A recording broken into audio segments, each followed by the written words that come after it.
Un avantage, Lomé a beaucoup d'équipes, ce qui fait que les joueurs de Lomé sont beaucoup plus en jambes, ils ont beaucoup plus de jeu dans les jambes.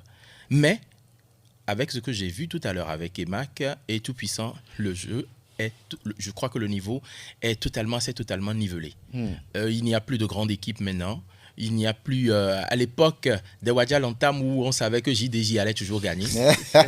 On n'est plus à cette époque-là où on savait que MCL allait gagner avec Dominique.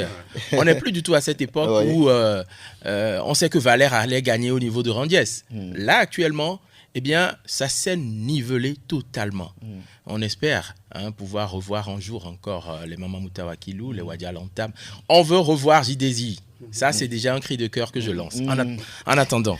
Quand vous regardez un peu dans le rétroviseur avec la dernière Coupe du Monde à laquelle le Togo a pris part, la 3e place, ça vous va ou bien il y a un petit peu de regret derrière? Énormément, pas un petit peu, énormément.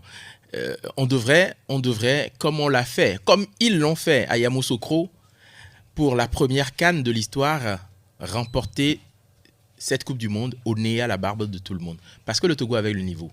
Vous savez, nous sommes très fair-play.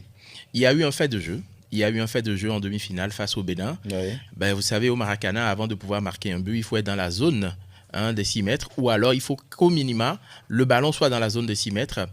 Malheureusement, il y a eu une erreur d'appréciation au niveau de l'arbitrage. On l'accepte bien volontiers avec beaucoup de fair-play parce qu'on n'a pas encore de VAR pour pouvoir revenir sur de telles actions.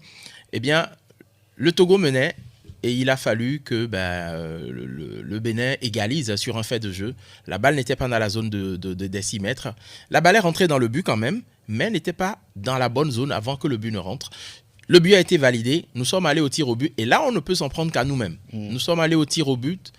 On aurait dû gagner au tir au but et on serait en finale. Et si on va en finale, c'est clair que la Côte d'Ivoire allait mordre une fois encore la poussière.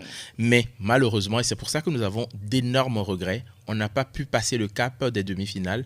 C'est vrai, on est revenu avec une breloque quand même. C'est quelque chose, c'est mieux que rien, mais on méritait la médaille d'or.